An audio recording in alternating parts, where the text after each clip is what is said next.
Thank you, Darn.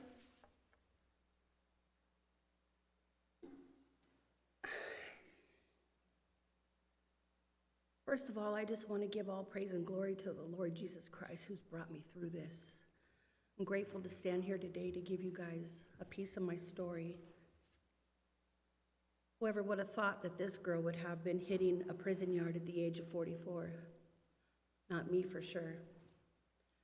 But when I decided to run from the law for 16 months because I didn't want to face the time I was looking at, it was inevitable. I know you're probably thinking, age 44.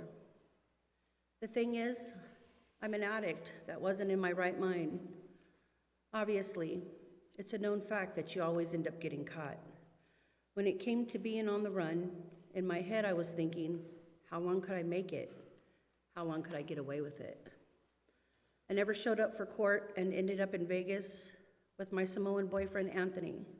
There were a lot of times when I had close calls, but I'd dash out before the cops would show up. I'd have to find odd jobs under the table to survive. I got into an argument with Anthony one early morning, and the neighbors called the cops. By then, I was tired. I just wanted to face the music and knock my punishment out. I was tired of constantly having to look over my shoulder and trying to live where I wouldn't cause attention.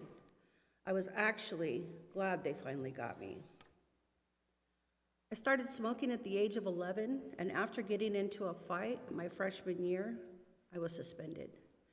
My parents were divorced, and I stayed with my dad. After he gave me my punishment, which was cleaning out the refrigerator, I thought it was the worst punishment ever. I got mad and thought, I'll show him. I called my mom to come pick me up. I was living in Modesto, California, and she was coming from the LA area. I think it was the longest 8 hours. I'm 14 now, and my mom ends up turning me on to cocaine as well as meth. After trying that meth, it was a wrap. This addiction would lead me down some of the darkest roads I'd ever seen. The relationship with my mom has never been anything that I can brag about. I feel like I've been in competition with her my whole life. Like I said, she's the one who turned me on to drugs at an early age, and I thought it was cool as time went on. We never really had a decent relationship because she has always been high on drugs. If you would have asked me a week ago about my mom, I wouldn't have had really anything nice to say. But on Tuesday, my uncle called and said, your mom's had a massive heart attack and she's in ICU. And I thought, well, what do you want me to do about it? Then, as time went on, my uncle put her on FaceTime and let me see her face, and it broke my heart because nobody deserves that. If God could give me a chance to be forgiven, who was I to judge and say that she couldn't be forgiven? I was able to talk to her on FaceTime. She's messaged me on Messenger. This morning she sent me her phone number, and God is doing a work there.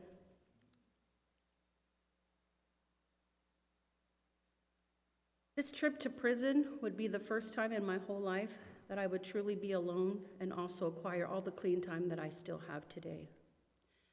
After riding in the paddy wagon from Mojave County for 3.5 hours in a paper suit, I really had no idea what to expect. Mind you, this blue paper suit is exactly that. A one piece with a zipper down the front and nothing underneath.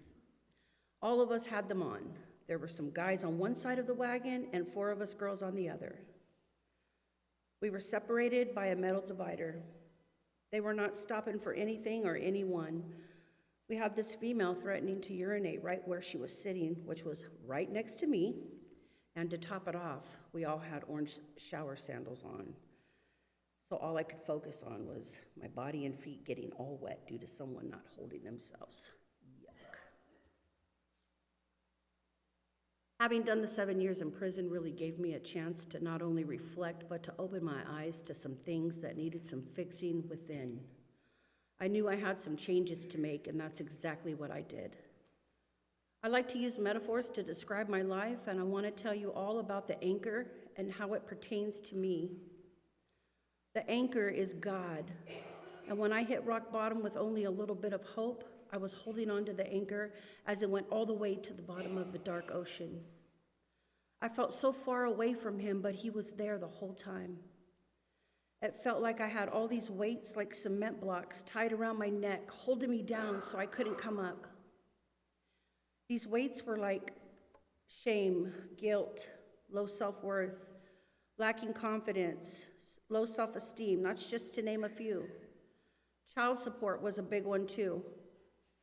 As I came closer to God and the relationship started becoming stronger, I was able to start working on these flaws. I started working on me. I went through a program called WTU, and I got real big into recovery. Also started doing my steps. One by one, these things were being cut off my neck, and I was headed upward. Right before leaving prison, a $200,000 child support debt was wiped out, and I can see the light now. I'm not all the way out of the water, but I am closer than I've ever been. All the things I thought I was lacking were there the whole time. They were just buried. Yes, I owe child support. I have 6 beautiful kids. I am rebuilding relationships with 5 of them as I stand here today. I also have 9 grandkids that I do love with all my heart.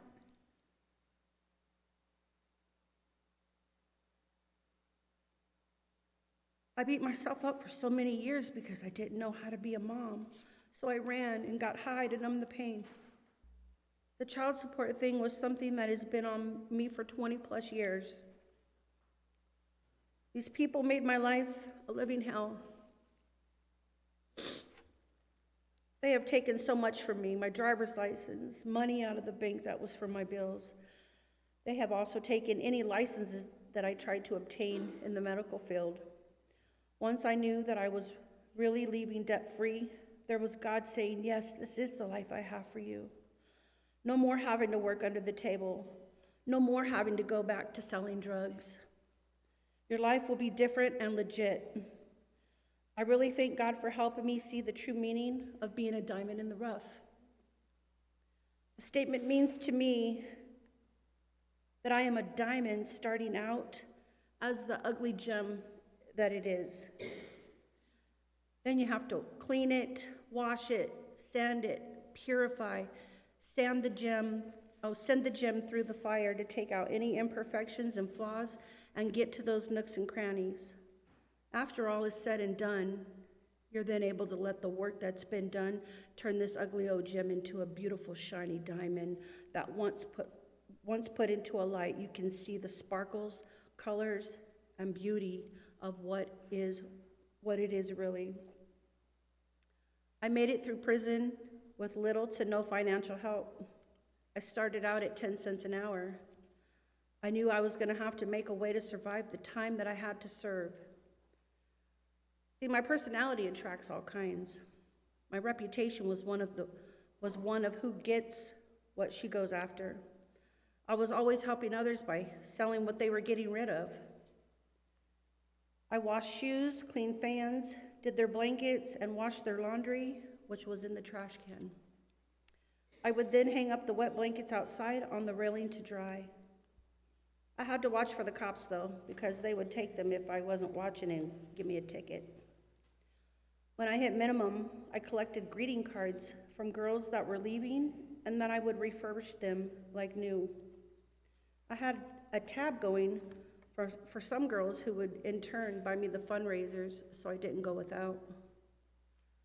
Fundraisers included things like name brand hygiene, laundry soap, Olay body wash, and all different kinds of fast food. There was a time when I was overflowing with stuff and I would bless someone else due to overflow. God's favor was on me and he showed himself to me definitely. The people I met in there are still a part of my life. I came out of prison 4 months ago, and the network of people that I have in my court is absolutely phenomenal. Everything I've needed, I've gotten. I was excited when I learned that I was going to the Magdalene House because I knew the change I wanted in my life would actually happen by going there.